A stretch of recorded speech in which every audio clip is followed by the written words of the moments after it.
സമ്പത്ത് നിൽക്കുന്നില്ല. എത്ര ശ്രമിച്ചിട്ടും പൈസ നിൽക്കുന്നില്ല. കൂടുതലും ആൾക്കാർക്ക് പൈസ വരുന്നുണ്ട്, പക്ഷെ ആ പൈസ നിലനിൽക്കുന്നില്ല. ചിലർ പറയും, സാറേ ഈ വീട്ടിൽ എത്ര ലക്ഷം രൂപ കൊണ്ട് വന്നാലും പിറ്റേന്ന് നേരം വെളുക്കുമ്പോഴത്തേക്ക് പൈസ കാണില്ല. ആരെങ്കിലും മോട്ടിച്ചുകൊണ്ടാണ് നല്ല പറയുന്നത്. അത് അതിനെടുത്ത് ഇതിനെടുത്ത് മറ്റല്ലെങ്കിൽ ഒരു പൈസയ്ക്കൊരു മാർഗം വരുമ്പോൾ അതിൻ്റെ ഇരട്ടി ചെലവിന് മറ്റൊരു മാർഗം വരും എന്നാണ് പറയുന്നത്. അപ്പം വാസ്തു നിയമങ്ങൾക്ക് വിരുദ്ധമായിട്ടാണ് നമ്മളുടെ വീടിരിക്കുന്നതെന്നുണ്ടെങ്കിൽ ഉറപ്പായിട്ടും ഇത് സംഭവിക്കും. കാരണം ഇത്തരം കാര്യങ്ങൾ നമ്മുടെ ജീവിതത്തിലേക്ക് വന്നു ചേരും. അപ്പോൾ നമുക്ക് എന്താ ചെയ്യേണ്ടതെന്ന് വെച്ച് കഴിഞ്ഞാൽ നമ്മൾ ഈ വാസ്തു കറക്റ്റ് ആണോ എന്ന് ആദ്യം നോക്കണം. അപ്പം നമുക്ക് രണ്ട് ശാസ്ത്രങ്ങളുണ്ടല്ലോ. ഒന്ന് നമുക്ക് ഭാരതത്തിൻ്റെ വാസ്തുശാസ്ത്രവും ഒന്ന് ചൈനീസ് വാസ്തുകലയായ ഫെങ്ഷുയും ഉണ്ട്. അപ്പോൾ ഇതിൽ രണ്ടിലും പൈസ നിൽക്കാത്തതിൻ്റെ അല്ലെങ്കിൽ പൈസ നഷ്ടപ്പെട്ടു പോകുന്നതിൻ്റെ ചില കാരണങ്ങൾ പറയുന്നുണ്ട്. അപ്പോൾ വാസ്തുവിൽ പറയുന്നത്, ഇപ്പോൾ ചില വീട്ടിൽ നമ്മൾ കൺസൾട്ടിങ്ങിന് ചെല്ലുമ്പോൾ ആ വീടിൻ്റെ തെക്കു പടിഞ്ഞാറ് മൂല ഒരു 10ക്ക് 10 സൈസിന് കാണത്തില്ല. അതായത് ഏകദേശം ഒരു ബെഡ്റൂമിൻ്റെ സൈസിന് ആ വീട്ടിൽ തെക്കു പടിഞ്ഞാറ് മൂല കാണത്തില്ല. അപ്പോൾ ഞാൻ അവരുടെ അടുത്ത് ചോദിക്കും, നിങ്ങൾ ഈ തെക്കു പടിഞ്ഞാറ് ഭാഗം ഓപ്പണാക്കി വെച്ചിട്ട് പൈസ വരുന്നില്ല നിൽക്കുന്നില്ല എന്ന് പറഞ്ഞിട്ട് വല്ല കാര്യവുമുണ്ടോ? പൈസ വരുന്നില്ല എന്നുള്ളതല്ല, നിൽക്കുന്നില്ല എന്ന് പറഞ്ഞിട്ട് വല്ല കാര്യവുമുണ്ടോ? എന്താണ് സാറേ അങ്ങനെ? നിങ്ങളുടെ കന്നിമൂല ഓപ്പണായിട്ട് കിടക്കുകയല്ലേ? അപ്പോൾ അതല്ലല്ലേ കന്നിമൂല ഇതല്ലേ? ഞാൻ പറയും നിങ്ങളുടെ കന്നിമൂല ഇതാണ്, പക്ഷെ അതിനുശേഷം നിങ്ങൾ പടിഞ്ഞാറോട്ട് പണി ചെയ്തപ്പോൾ നിങ്ങളുടെ കന്നിമൂല അവിടെ നിന്ന് മാറി കുറച്ചും കൂടെ ബാക്കിലോട്ടായി.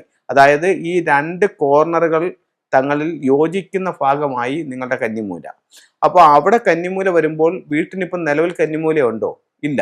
നിലവിൽ കന്നിമൂല ഇല്ലാത്തൊരു വീട്ടിനെ സംബന്ധിച്ചിടത്തോളം പൈസ വന്നാൽ നിൽക്കില്ല എന്ന് വാസ്തുവിൽ പറയുന്നുണ്ട്.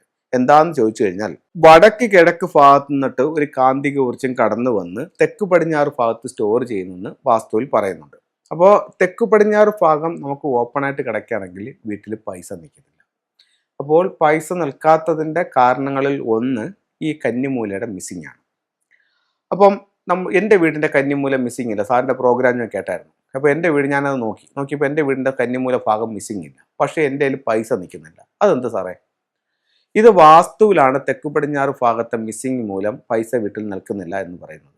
ഫെങ്ഷു പറയുന്നത് നിങ്ങളുടെ വീടിൻ്റെ സമ്പത്തിൻ്റെ ദിക്കെന്ന് പറയുന്നത് നിങ്ങളുടെ വീടിൻ്റെ സൗത്ത് ഈസ്റ്റ് കോർണറാണ്. അതായത് തെക്ക് കിഴക്ക് ഭാഗം, അഗ്നികോണം. നമ്മുടെ ഇതിൽ പറയുമ്പോൾ അഗ്നികോണം.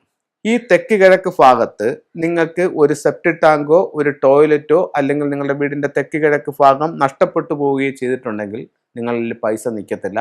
കടബാധ്യതയിലേക്ക് നിങ്ങളെ കൊണ്ടുപോകാൻ ഇത് കാരണമാകുമെന്ന് ഫെങ്ഷുയിൽ പറയുന്നുണ്ട്. അപ്പം ഇത്തരത്തിൽ നിങ്ങൾക്കൊരു പ്രശ്നമുണ്ടോ എന്നുള്ളത് നിങ്ങൾ അടുത്തത് നോക്കണം.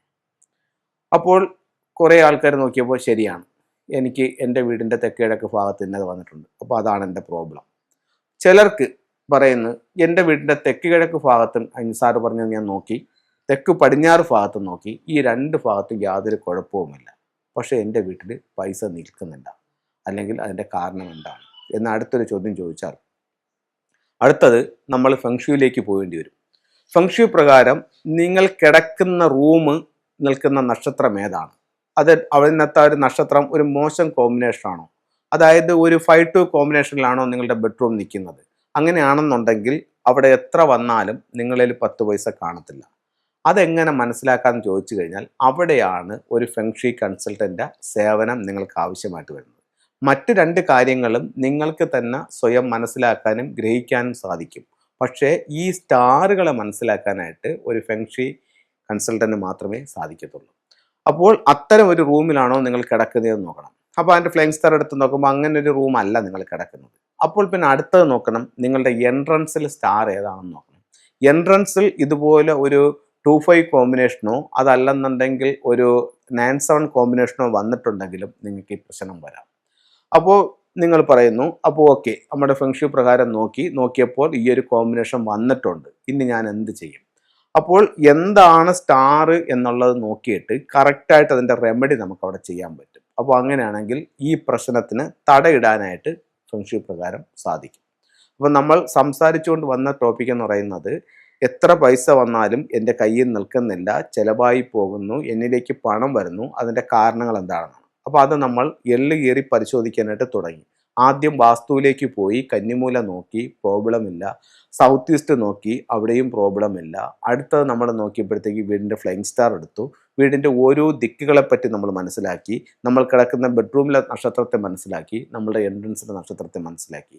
ഇത് വെച്ച് അതെന്താണ് പ്രോബ്ലം എന്നുള്ളത് നമ്മൾ കണ്ടുപിടിച്ചു. അതിനെ നമ്മൾ ക്യൂറും ചെയ്യുകയാണെങ്കിൽ ഈ പ്രശ്നത്തെ ഓവർകം ചെയ്യാനായിട്ട് സാധിക്കും. അപ്പോൾ നിങ്ങൾക്ക് എല്ലാവർക്കും ഈ ഒരു തിയറി മനസ്സിലായി കാണുമെന്ന് ഞാൻ പ്രതീക്ഷിക്കുന്നു. ഇത് കൃത്യമായിട്ടും മനസ്സിലാവാത്തവർക്ക് ഒരു 3-4 തവണ ഈ ഒരു വീഡിയോ ഒന്ന് റിപ്പീറ്റ് ചെയ്ത്, വളരെ കുറച്ച് സമയമല്ലേ ഉള്ളൂ, ഒന്ന് റിപ്പീറ്റ് ചെയ്ത് കാണിച്ചാൽ കറക്റ്റായിട്ട് നിങ്ങൾക്കത് മനസ്സിലാവും. ഇനി നമുക്ക് സമ്പത്ത് ഉണ്ടാവാനും അത് നിലനിൽക്കാനും ഫെങ്ഷുവൽ ടൂൾസ് ഉപയോഗിച്ച് എങ്ങനെ കറക്റ്റ് ചെയ്യുക എന്നുള്ളത് നോക്കാം. ഇത് പിയാവോ എന്ന് പറഞ്ഞിട്ടുള്ള ഒരു ജോഡി സ്റ്റാച്ചു ആണ്. ഇത് മെയിൻ ഡോറിലേക്ക് നോക്കി നിൽക്കുന്നത് നമ്മുടെ സമ്പത്തിനെ പിടിച്ചു നിർത്താനായിട്ട് സാധിക്കുമെന്ന് ചൈനീസ് വാസ്തുകലയായ ഫെങ്ഷുവിൽ പറയുന്നു. ഇപ്പോൾ ഇതിൽ ഈ വയലറ്റ് കളറിൽ വരുന്ന ഈ ഒരു സ്റ്റോൺ ആണ് അമത്തിസ്റ്റിൻ്റെ സ്റ്റോൺ എന്ന് പറയുന്നത്. അപ്പോൾ ഇതിൻ്റെ സ്റ്റോൺ നമുക്ക് വാങ്ങിക്കാൻ കിട്ടും. ഇതിൽ അല്ലെങ്കിൽ ഇതിൻ്റെ റോക്ക് വാങ്ങിക്കാൻ കിട്ടും. ഇതെടുത്തിട്ട് നമ്മളുടെ മെയിൻ ഡോറിൻ്റെ ബേക്കിൽ ഒരു ഹുക്ക് ഒട്ടിച്ചിട്ട് അതിൽ ഹാങ് ചെയ്യുകയാണെന്നുണ്ടെങ്കിൽ സമ്പത്ത് പിടിച്ചു നിർത്താനായിട്ട് സാധിക്കും. അതുപോലെ നമ്മളിലേക്ക് സമ്പത്ത് വരാൻ വേണ്ടിയിട്ട് ഇതുപോലെ ഒരു 3 legged ഫ്രോഗിൻ്റെ സ്റ്റാച്യു മെയിൻ ഡോറിൽ നിന്നും വീടിൻ്റെ ഉള്ളിലേക്ക് കടന്നു വരുന്ന രീതിയിൽ നമുക്ക് വയ്ക്കാനായിട്ടും സാധിക്കും. ഇത് നമുക്ക് സമ്പത്ത് കൊണ്ടുവന്ന് തരും. മറ്റു പറഞ്ഞ കാര്യങ്ങൾ നമ്മുടെ സമ്പത്തിനെ നിലനിർത്തും. അപ്പോൾ എല്ലാവർക്കും എല്ലാ ഐശ്വര്യങ്ങളും ഉണ്ടാവട്ടെ എന്ന് പ്രാർത്ഥിച്ചുകൊണ്ട് നിർത്തുന്നു. നന്ദി, നമസ്കാരം.